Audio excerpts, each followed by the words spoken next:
Brutal torture, नंगा करके मारना और उनको उसको डरा के रखना। हमारे पास सबूत भी हैं और वो सबूत हम सामने भी लाएंगे। ये डॉक्टर शहबाज गिल साहब को टॉर्चर करना चाहते हैं। मेरी मजबूरी ये है कि मैंने जो चीजें अदालत में कहनी है मैंने सर यहाँ पे नहीं कहनी, मुझे थोड़ी सी बारीक लाइन का पता है कि उस दिन जिस दिन ये रिमांड रिफ्यूज हुआ, मीडिया के लोग अंदर थे, उन्होंने देखा कि डॉक्टर शहबाज गिल साहब के ऊपर टॉर्चर के निशानात जो कि जज साहब की उसमें उन्होंने कॉन्स्टिट्यूशन में लाए। इनका जो केस है टोटल, ये डॉक्टर शहबाज गिल साहब को टॉर्चर करना चाहते हैं। मोबाइल फोन्स की बात करें, मोबाइल फोन तो हमारी एप्लीकेशन है कि ये चोरी करके ले गए, ये बात नहीं है। एक सोचा समझा मंसूबा है। और ये जैसे आपको पता है पाकिस्तान की तारीख बड़ी भयानक तारीख है सियासत में। भुट्टो साहब के साथ जो हुआ कि वादा माफ गुआ बनाए गए, तोड़े गए। तारीख ने बाद में ये देखा कि वो गलत फैसला था। ये शहबाज गिल साहब को उन्होंने उस दिन भी कुछ मीडिया ग्रुप्स ने तो गवर्नमेंट के माँ पे ये हेडलाइंस लगा दी कि जी उन्होंने एतराफ़ जुर्म कर लिया। वो आए और उन्होंने कहा कि मैंने ऐसी कोई बात नहीं की। अब हम सब ने सुना, ना ही वो ऐसी स्टेटमेंट अभी तक उन्होंने की है, लेकिन उनको फिजिकल टॉर्चर, मेंटल टॉर्चर देने का मकसद ये है कि वो पीटीआई की जो लीडरशिप है, जिसको मौजूदा हुकूमत सियासी मैदान में शिकस्त देने में मुकम्मल तौर पे नाकाम हो चुकी है, वो जो लीडरशिप है उसको वाइडर नेट, इसको हम कहते हैं कि जी कॉन्स्पिरेसी हुई तो मोबाइल चाहिए। अशूरा का दिन, 9वीं 10वीं वाला दिन, ना सिग्नल, मोबाइल कहाँ से इस्तेमाल हुए। उस दिन जो जुडिशल मजिस्ट्रेट साहब ने उनको ऑर्डर किया है उनको जेल भेजने का, उसमें उन्होंने कहा कि आपने 3 दिन उनको रखा है और 3 दिन जो उनको मारा जेल में नंगा करके। अगर कोई ये समझता है कि हमारे पास सबूत नहीं है तो वो अपनी गलतफहमी दुरुस्त कर ले। हमारे पास सबूत भी हैं और वो सबूत हम सामने भी लाएंगे। जिस तरह से ब्रुटैलिटी की गई उनके साथ, जिस तरह से एक प्रोफेसर को, देखिए जो भी एक्यूजेशन है, नो मैटर वो जितनी भी सीरियस है, मैं उस पर भी अभी आपको बताता हूं कि वो जो पूरी एफआईआर है वो पूरा ट्रांसक्रिप्ट मैंने पढ़ा है, उसमें से कुछ लाइनें उठा के एफआईआर दर्ज की गई। आप पूरा ट्रांसक्रिप्ट पढ़े तो शायद बयान की नौयत ही बदल जाती। उन्होंने भी उस दिन ये कहा कि पाक फौज मोहतरम इदारा है, उससे मोहब्बत करते हैं और अमेरिका में जो बंदा पढ़ा रहा हो उसमें भी उन्होंने कहा कि मजबूत फौज मजबूत। और ये पीटीआई की एक स्टेटेड पॉलिसी है, इमरान खान साहब कह चुके हैं। लेकिन ये जो वफाकी हुकूमत है ये इस कदर बौखला चुकी है कि इसका अब एक ही रह गया है काम कि किसी तरीके से टेक्निकली नॉकआउट करके, कभी पीटीआई की प्रोहिबिटेड फंडिंग को फॉरेन फंडिंग कहते हैं, और कभी अपने जो इलेक्शन कमीशन का जो ऑर्डर आया है, कोई आप देखें इंडिपेंडेंट ऑर्डर है, बिल्कुल ऑर्डर नहीं है, और फिर इस किस्म के काम करके रेफरेंसेस फाइल किए जा रहे हैं जो कि लीगली किसी उसकी कोई वैल्यू नहीं, पेटेंटली इलीगल है। इसी तरह आपने देखा कि 12 महीने की बच्ची जो है रात को 1:30 पौने बजे उनके पौने 2 बजे घर में जाके, ना वारंट ना कुछ, उनके घर में रुक के, और उसका मैं देख रहा था सोशल मीडिया पे, वो खातून ने कहा, इन्होंने कहा कि तुम अपनी बच्ची से कभी मिल नहीं सकोगे। मैं शुक्रिया अदा करता हूँ इस्लामाबाद की मीडिया का, जिन्होंने ये रिपोर्टर्स ने ये मामला उठाया और एक 12 महीने की 10-12 महीने की जो दूध पीती बच्ची अपनी माँ से मिल सकी। इस कदर जुल्म 9वीं और मुहर्रम के महीने में किया गया।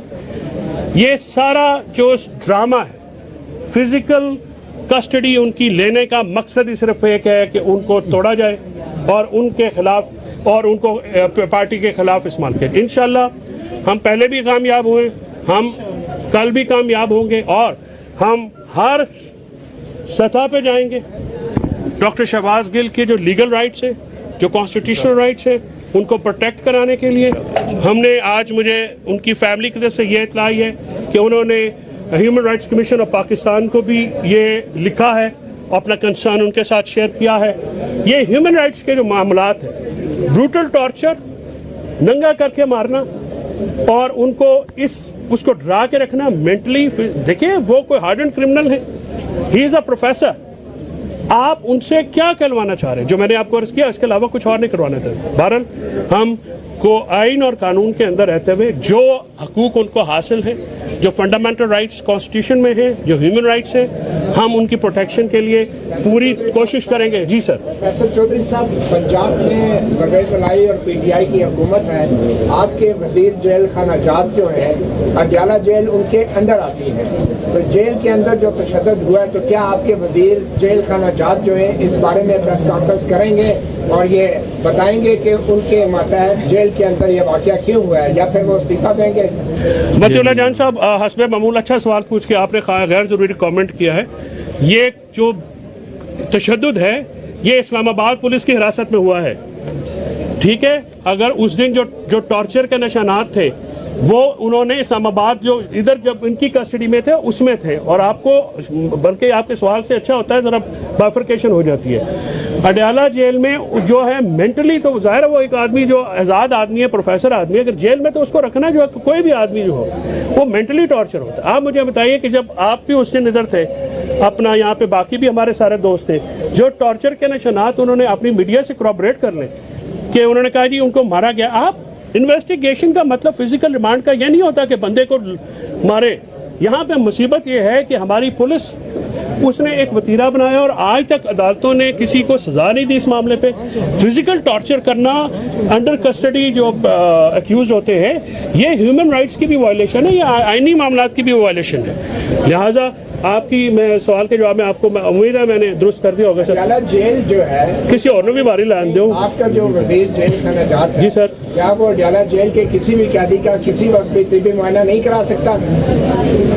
जेलर आपको जरा लॉ का शायद पता नहीं है, प्रिजन रूल होते हैं, प्रिजन रूल में ये जेल सुपरिटेंडेंट का काम है और वो मुआयना हुआ है। हो गया जी, मुआयना जब वो लेते हैं एक्यूज तो प्रिजन रूल के अंदर मुआयना होता है। उस मुआयने में क्या आया है, वक्त आने पे ये भी अक़दा खुल जाएगा और वो अदालत के सामने पेश किया जाएगा। मेरी मजबूरी है, पंजाब हुकूमत ने कह दिया कि तशद्दुद हुआ है। मेरी मजबूरी ये है कि मैंने जो चीज़ें अदालत में कहनी है मैंने सर यहाँ पे नहीं कहनी, मुझे थोड़ी सी बारीक लाइन का पता है। कुछ तो कह दिया है। चौधरी साहब, जी सर, इस्लाम और पुलिस से तशद्दुद की है। कल आपसे एक वक्त गया था अडयाला जेल में, वो कह रहे हैं अडयाला जेल के अंदर तशद्दुद हुआ है। कौन झूठ बोल रहे हैं? आप बोल रहे हैं कि आपके रहनुमा जेल? नहीं, आपकी मालूमात गलत हैं और आपके अल्फाज भी इंतहाई गलत हैं। आपके जो अल्फाज हैं वो दुरुस्त होने चाहिए। देखिए, आप रिपोर्टर हैं, पार्टी नहीं बनते। आप मेरे से सवाल करें कि आपकी दोनों बयानात में तज़ादात हैं तो मैं आपसे ये अर्ज़ करूं, आप मेरा बयान सुने, मैं वकील हूं, जो वहां पे गए हैं वो सियासी लोग हैं, मैं सियासी बात पे गुफ्तगू नहीं करता। इधर ये ज़रूर हुआ है कि कल भी कुछ लोगों को मिलने नहीं दिया गया। क्यों नहीं मिलने दिया गया? अगर उनके ऊपर कुछ भी नहीं हुआ और वो उनको मिलने देना चाहिए था, आप भी जाएं, आप भी मिलें। आप वो कादी हैं, रूल्स के मुताबिक मिलने दिया जाए, क्या हर्ज है? लेकिन वो नहीं यार, क्या इमरान खान साहब की हुकूमत रही और उस हुकूमत में साथियों समेत सियासी रहनुमाओं समेत सबकी पॉलिटिकल विक्टिमाइजेशन भी हुई, उनके साथ भी इसी तरह का रवैया। मैं पाकिस्तान बनने से लेके आज तक जिन हुकूमतों ने साफ़ियों, ह्यूमन राइट्स कारकुनों, पॉलिटिकल वर्करों या वकीलों समेत 26 मई तक जो पीटीआई के वर्कर्स के साथ हुआ, मैं सबकी शदीद मज़म्मत करता हूँ। और मैं ये इस बात पे कन्विक्शन है मेरी, मैं इस बात को मानता हूँ कि इंसानी जो हकूक़ हैं और इंसानियत की सरबुलंदी होनी चाहिए। मैं किसी भी ऐसी मामलात की सपोर्ट बिल्कुल नहीं करता।